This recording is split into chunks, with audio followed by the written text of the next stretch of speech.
Hello दोस्तों, मैं गौरव कुमार आप लोगों का आपके अपने चैनल एनिमेटेड स्टडी क्लास में स्वागत करता हूं। मैं आप लोगों के लिए 25 जनवरी के जो करंट अफेयर के क्वेश्चन बन सकते थे वो लेकर आया हूं, जो आपके होने वाले exam like SSC, CHSL, CGL, RRB, NTPC, UPSI, DRDO, MTS आदि में पूछे जा सकते हैं। वीडियो शुरू करने से पहले मेरी आप लोगों से रिक्वेस्ट रहेगी कि वीडियो को लाइक व शेयर करें और चैनल को सब्सक्राइब करें, साथ ही बेल आइकन को प्रेस करें। मैंने इस वीडियो की पीडीएफ का लिंक नीचे डिस्क्रिप्शन में दे दिया है, आप वहां से इसकी पीडीएफ डाउनलोड कर सकते हैं। अगर आप मेरे टेलीग्राम ग्रुप से जुड़ना चाहते हैं तो मैंने उसका लिंक भी टेलीग्राम का लिंक नीचे डिस्क्रिप्शन में दे दिया है, आप वहां से टेलीग्राम ग्रुप में जुड़ सकते हैं। चलिए आज का पहला क्वेश्चन देखते हैं। हाल ही में राष्ट्रीय बालिका दिवस कब मनाया गया है? तो हाल ही में राष्ट्रीय बालिका दिवस 24 जनवरी को, कब? 24 जनवरी को नेशनल गर्ल डे यानी नेशनल गर्ल चाइल्ड डे मनाया गया है। कौन सा? नेशनल गर्ल चाइल्ड डे मनाया गया है। या क्यों मनाया जाता है और ये कब से मनाया जा रहा है? तो यह सन 1966 में जो हमारी पहली महिला प्रधानमंत्री थी इंदिरा गांधी, उन्होंने सन 1966 में 24 जनवरी को शपथ ग्रहण की थी। तो उन्हीं की याद में हर वर्ष सन 2008 से, कब से? 2008 से यह हर वर्ष मनाया जा रहा है। ठीक है। और यह क्यों मनाया जाता है? तो महिलाओं को और बच्चियों को प्रतिभाशाली यानी कि उन्हें बढ़ावा देने के लिए यह हर वर्ष मनाया जाता है। ठीक है। अब यहाँ पर एक और क्वेश्चन बन जाता है, यह तो नेशनल बालिका दिवस है, तो अंतर्राष्ट्रीय चाइल्ड डे कब मनाया जाता है? तो यह 11 अक्टूबर के लिए मनाया जाता है। क्या? 11 अक्टूबर के लिए इंटरनेशनल चाइल्ड गर्ल डे मनाया जाता है। ठीक है। उम्मीद है आप लोग अच्छे से क्वेश्चन समझ पा रहे होंगे। आगे बढ़ते हैं। हाल ही में किस एशियाई देश ने रूस की स्पुतनिक 5 कोरोना वैक्सीन को आपातकालीन के लिए मंजूरी दे दी है? तो अभी क्या हुआ है, जो पाकिस्तान है, कौन? पाकिस्तान, अपना देश, पड़ोसी देश पाकिस्तान, इसने जो रूस की कोरोना वैक्सीन है स्पुतनिक 5 उसे आपातकालीन स्थिति के लिए मंजूरी दे दी है। ठीक है। अब पाकिस्तान ने दी है तो पाकिस्तान को मैप में देखते हैं, ये वाला जो ग्रीन पार्ट दिख रहा है जिसे मैंने लाइनिंग किया है रेड कलर से, यही पाकिस्तान है। पाकिस्तान की बात कर लेते हैं। पाकिस्तान की राजधानी क्या है? इस्लामाबाद। और यहाँ के वर्तमान में प्रधानमंत्री कौन है? इमरान खान। और यहाँ की करेंसी क्या है? पाकिस्तानी रुपया। ठीक है। अच्छा, जो स्पुतनिक 5 को मंजूरी दी है, ये तीसरी वैक्सीन है। इससे पहले पाकिस्तान 2 और वैक्सीनों को मंजूरी दे चुका है। जो चीन की सिनोफार्म वैक्सीन है, कौन सी? चीन की जो सिनोफार्म वैक्सीन है उसे भी, और एस्ट्राजेनेका, ऑक्सफोर्ड एंड एस्ट्राजेनेका की वैक्सीन है उसे भी मंजूरी दे चुका है आपातकालीन स्थिति के लिए। ठीक है। अब स्पुतनिक 5 तीसरी वैक्सीन बनी है जिसे इसने मंजूरी दी है। उम्मीद आप लोग क्वेश्चन समझ गए होंगे। आगे बढ़ते हैं। हाल ही में किस राज्य ने 24 जनवरी को अपना राज्य स्थापना दिवस मनाया है? तो हर वर्ष 24 जनवरी को उत्तर प्रदेश, कौन सा राज्य? उत्तर प्रदेश हर वर्ष अपना 24 जनवरी को राज्य स्थापना दिवस मनाता है। ठीक है। उत्तर प्रदेश मनाता है। तो उत्तर प्रदेश को मैप में देखते हैं, ये वाला जो रेड पार्ट दिख रहा है जिसे मैंने लाइनिंग किया है, यही उत्तर प्रदेश है। उत्तर प्रदेश राज्य 24 जनवरी 1950 को बना था। कब? 24 जनवरी 1950 के लिए बना था। ठीक है। इसीलिए यह हर वर्ष 24 जनवरी को अपना स्थापना दिवस मनाता है। तो इस बार जो स्थापना दिवस मनाया गया है उत्तर प्रदेश सरकार के द्वारा, उस पर उन्होंने कुछ घोषणाएं की हैं। तो वह घोषणाएं कौन कौन सी हैं? तो जो प्रतियोगी छात्र होते हैं, जो लगभग यानी कि ऐसे छात्र जो IIT, NEET, CAT, CDS, NDA, SSC आदि प्रतियोगी परीक्षाओं की जो तैयारी करते हैं, उनके लिए एक निःशुल्क कोचिंग खोलने की घोषणा की है। तो वह कोचिंग का नाम क्या है? उस कोचिंग का तो अबुध्य। क्या नाम है? अबुध्य। उस कोचिंग के नाम से यानी नाम से कोचिंग खोली है जिसमें बच्चे निःशुल्क कोचिंग कर सकेंगे। यहीं पर एक और सम्मान यानी कि उत्तर प्रदेश सरकार ने एक सम्मान की भी घोषणा की है, उसका नाम है उत्तर प्रदेश गौरव सम्मान। क्या नाम है? उत्तर प्रदेश गौरव सम्मान की भी घोषणा की है। यह उन लोगों को दिया जाएगा जो बाहर जाकर अलग अलग क्षेत्रों में प्रदेश का नाम रोशन करेंगे, उन लोगों को यह सम्मान दिया जाएगा। यह 2 घोषणाएं उत्तर प्रदेश सरकार के द्वारा स्थापना दिवस पर की गई हैं। उम्मीद आप लोग अच्छे से क्वेश्चन समझ पाए होंगे। उत्तर प्रदेश की बात करते हैं तो उत्तर प्रदेश की राजधानी क्या है? लखनऊ। और लखनऊ किस नदी के किनारे बसा हुआ है? तो लखनऊ गोमती नदी के किनारे बसा हुआ है। यहाँ की सीएम कौन है? योगी आदित्यनाथ। और यहाँ की गवर्नर कौन है? आनंदीबेन पटेल।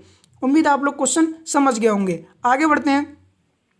हाल ही में आसियान सचिवालय में भारत का राजदूत किसे नियुक्त किया गया है? तो अभी हाल ही में आसियान सचिवालय में भारत का राजदूत जयंत खोब रागडे को, किसे? जयंत खोब रागडे को चुना गया है। आसियान की फुल फॉर्म क्या है? यहाँ पर यह क्वेश्चन बन जाता है। तो आसियान की फुल फॉर्म है association of south east Asian nation. क्या है? Association of south east Asian nation, और इसकी स्थापना कब हुई थी? तो इसकी स्थापना 8 अगस्त 1967 को, कब? 8 अगस्त 1967 को इसकी स्थापना हुई थी। और इसका हेडक्वार्टर कहाँ पर है वर्तमान में? तो उसका हेडक्वार्टर है जकार्ता, इंडोनेशिया में। जो इंडोनेशिया की राजधानी है जकार्ता, वहाँ पर इसकी हेडक्वार्टर है। ठीक है, आप इमेज में देख सकते हैं, जो दिख रहे हैं यही जयंत खोबरागडे हैं, और इन्हें ही अब इंडोनेशिया में, यानी आसियान का जो सचिवालय इंडोनेशिया में, वहाँ पर इन्हें भारत का राजदूत नियुक्त किया गया। अब जो आसियान में 10 यानी कि जो 10 देश शामिल हैं, वह कौन कौन से हैं? Cambodia, Indonesia, Laos, Malaysia, Myanmar, Philippines, Singapore, Thailand और वियतनाम। यह 10 देश ऐसे हैं जो आसियान के सदस्य हैं। ठीक है, उम्मीद है आप लोग अच्छे से क्वेश्चन समझ पाए होंगे। और एक देश और रह गया, ब्रुनेई। कौन सा? ब्रुनेई। ठीक है, उम्मीद है आप लोग क्वेश्चन समझ पाए होंगे। आगे बढ़ते हैं। हाल ही में आरबीआई ने धोखाधड़ी को लेकर किस बैंक पर 2 करोड़ रुपए का जुर्माना लगाया है? तो आरबीआई ने स्टैंडर्ड चार्टर्ड बैंक, इस पर धोखाधड़ी को लेकर 2 करोड़ रुपए का जुर्माना लगाया है। ठीक है, आरबीआई ने कहा है जो चार्टर्ड यानी स्टैंडर्ड चार्टर्ड बैंक है, इसने जो केंद्रीय बैंक के जो दिशा निर्देश हैं, यानी आरबीआई के जो दिशा निर्देश हैं, उनका उल्लंघन किया है। इसी को देखते हुए आरबीआई ने चार्टर्ड यानी स्टैंडर्ड चार्टर्ड बैंक पर 2 करोड़ रुपए का जुर्माना लगाया है। ठीक है, अब आरबीआई ने लगाया तो आरबीआई की बात करते हैं। आरबीआई की फुल फॉर्म क्या है? Reserve bank of India. और इसकी स्थापना कब हुई थी? तो इसकी स्थापना 1 अप्रैल 1935 को, कब? 1 अप्रैल 1935 को हुई थी। और इसके वर्तमान में अभी गवर्नर कौन है? शक्तिकांत दास। कौन है? शक्तिकांत दास। और यह भारत के कौन से यानी कि आरबीआई के कौन से नंबर के गवर्नर है? तो यह 25वें नंबर के गवर्नर है। क्योंकि यह क्वेश्चन बहुत पूछा जाता है कि जो आरबीआई के अभी वर्तमान में गवर्नर हैं वह कौन से नंबर के हैं? तो यह 25वें नंबर के हैं। ठीक है, और इसका हेडक्वार्टर कहाँ पर है आरबीआई का? तो मुंबई में। कहाँ पर? मुंबई में। उम्मीद आप लोग क्वेश्चन समझ पाए होंगे। हाल ही में किस देश ने 5,000 पाउंड का नया नोट जारी किया है? तो अभी वर्तमान में जो सीरिया है, कौन सा? सीरिया देश है, उसने 5,000 पाउंड का नया नोट जारी किया है। ठीक है, अब सीरिया ने किया है तो सीरिया को मैप में देखते हैं। ये वाला जो पार्ट दिख रहा है जिसे मैंने लाइनिंग किया है, यही सीरिया है। कौन है? सीरिया। ठीक है, आप लोगों को पता होगा सीरिया एकमात्र ऐसा देश है जहाँ पर बहुत ही ज़्यादा संघर्ष, घरेलू संघर्ष है, यानी कि यहाँ पर बहुत ही ज़्यादा आतंकी हमले होते रहते हैं। तो इसी को देखते हुए यहाँ पर जब संघर्ष चल रहा है, घरेलू संघर्ष चल रहा है, तो यहाँ की जो जीडीपी है वो बहुत ही ज़्यादा नीचे चली गई है। तो इसी को देखते हुए जो यहाँ की सरकार है, यानी कि जो यहाँ की बैंक है, सेंट्रल बैंक ऑफ सीरिया, कौन सी? सेंट्रल बैंक ऑफ सीरिया, उसने 5,000 पाउंड का नया नोट जारी किया है। क्योंकि यहाँ की जो अर्थव्यवस्था है बहुत ज़्यादा नीचे घाटे में चली गई है। ठीक है, बट सन 2011 में, कब?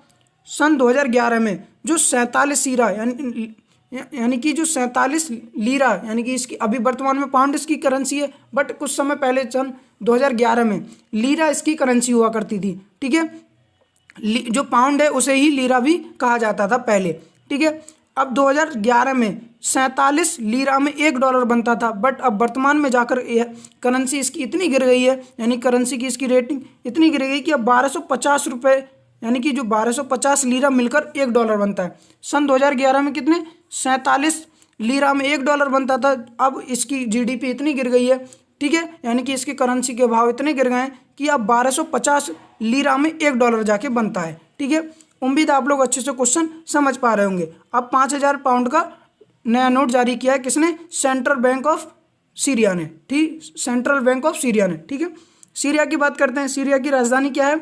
दमस्कस। क्या है? दमस्कस। और इसके वर्तमान में अभी प्रेसिडेंट कौन है? बशर अल असद। कौन है? बशर अल असद। और यहाँ की करेंसी क्या है अभी वर्तमान में? पाउंड, सीरियन पाउंड, क्योंकि कुछ समय पहले इसकी लीरा हुआ करती थी करेंसी। क्या हुआ करती थी? Syrian lira. और वर्तमान में अब क्या है? Syrian pound. उम्मीद आप लोग क्वेश्चन समझ पाए होंगे। हाल ही में national level events of adventure tourism का उद्घाटन किसने किया है? तो जो अभी वर्तमान में हमारी केंद्रीय पर्यटन व संस्कृति राज्य मंत्री हैं प्रहलाद सिंह पटेल। कौन? प्रहलाद सिंह पटेल। इन्होंने national level events of adventure tourism का उद्घाटन लद्दाख के कारगिल में किया है। कहाँ पर? लद्दाख के कारगिल में। ठीक है, इन्होंने बताया कि भारत से हर वर्ष लगभग 2.20 कितने 2.20 करोड़ लोग बाहर प्रतिवर्ष पर्यटन के लिए जाते हैं, जबकि भारत में लगभग 1.80 करोड़ लोग पर्यटन के लिए आते हैं। ठीक है, तो अब पर्यटन को बढ़ावा देने के लिए national level events of adventure tourism का उद्घाटन लद्दाख के कारगिल में किसने किया है? प्रहलाद सिंह पटेल ने। उम्मीद है आप लोग अच्छे से क्वेश्चन समझ पाए होंगे। आगे बढ़ते हैं। हाल ही में पीटर स्वान का निधन हो गया, वह किस खेल से संबंधित है? तो पीटर स्वान का निधन हो गया, यह फुटबॉल से संबंधित है। किससे? फुटबॉल से। और यह इंग्लैंड के थे। किसके? ठीक है, ये इंग्लैंड के फुटबॉलर थे जिनका हाल ही में निधन हो गया। उम्मीद है आप लोग अच्छे से क्वेश्चन समझ पा रहे होंगे। आप इमेज में देख सकते हैं जो दिख रहे हैं यही पीटर स्वान है। कौन है? पीटर स्वान। हाल ही में किस भारतीय सेना बल ने ऑपरेशन सर्द हवा शुरू किया है? तो अभी बीएसएफ ने यानी बॉर्डर सिक्योरिटी फोर्स ने ऑपरेशन सर्द हवा शुरू किया है। अब यह क्यों किया है? तो आप लोगों को पता है अभी 26 जनवरी आने वाली है, यानी कि गणतंत्र दिवस आने वाला है। तो उसी को देखते हुए आतंकी हमलों को रोकने के लिए जो बीएसएफ है उसने जैसलमेर में, क्योंकि जैसलमेर की सीमा पाकिस्तान से लगती है, तो उसी को देखते हुए कि कहीं पाकिस्तान से आतंकी भारत में ना घुसाएं और गणतंत्र दिवस को खराब ना कर दें, तो इसी को देखते हुए बीएसएफ ने जैसलमेर में ऑपरेशन सर्द हवा शुरू किया है। ठीक है, बीएसएफ यानी बॉर्डर सिक्योरिटी फोर्स ने। उम्मीद आप लोग क्वेश्चन समझ पा रहे होंगे। हाल ही में किस भारतीय कंपनी ने वैक्सीन परिवहन के लिए रेफ्रिजरेटर ट्रक बनाने की घोषणा की है? तो टाटा मोटर्स ने। किसने? टाटा मोटर्स ने, भारतीय कंपनी है एक टाटा मोटर्स, उसने वैक्सीन परिवहन के लिए रेफ्रिजरेटर ट्रक बनाने की घोषणा की है। दरअसल टाटा मोटर्स ने कहा है कि जो केंद्र सरकार है वह एक स्थान से दूसरे स्थान पर जो वैक्सीन है उसे ले जा रही है, तो उसको आसान बनाने के लिए, यानी कि एक स्थान से दूसरे स्थान पर वैक्सीन को आसानी से पहुंचाने के लिए जो टाटा मोटर्स है उसने रेफ्रिजरेटर ट्रक बनाने की घोषणा की है, जिससे केंद्र सरकार को इसमें फ़ायदा हो सके। उम्मीद है आप लोग अच्छे से क्वेश्चन समझ पाए होंगे। हाल ही में सृष्टि गोस्वामी को किस राज्य का एक दिन का मुख्यमंत्री बनाया गया? तो उत्तराखंड का सृष्टि गोस्वामी को एक दिन का मुख्यमंत्री बनाया गया है। आप इमेज में देख सकते हैं जो दिख रही है यही सृष्टि गोस्वामी, और जो ये रेड कलर वाला पार्ट दिख रहा है यही उत्तराखंड है। कल जो था बालिका दिवस मनाया गया था, तो उसी के उपलक्ष्य में 24 जनवरी के लिए इन्हें एक दिन के लिए उत्तराखंड का सीएम यानी चीफ मिनिस्टर बनाया गया था। उत्तराखंड का बनाया गया था। उत्तराखंड की बात करते हैं। उत्तराखंड की राजधानी क्या है? देहरादून। और इसकी ग्रीष्मकालीन राजधानी क्या है? गैरसैंण। क्या है? गैरसैंण। ठीक है। वर्तमान में इसके सीएम कौन है? त्रिवेंद्र सिंह रावत। और यहाँ की गवर्नर कौन है? बेबी रानी मौर्य। उम्मीद है आप लोग अच्छे से इतने पॉइंट समझे होंगे और क्वेश्चनों को अच्छे से समझे होंगे। तो मेरा आप लोगों से एक बार फिर से निवेदन रहेगा कि वीडियो को लाइक व शेयर करें और चैनल को सब्सक्राइब करें, साथ ही बेल आइकन को प्रेस करें। Thank you.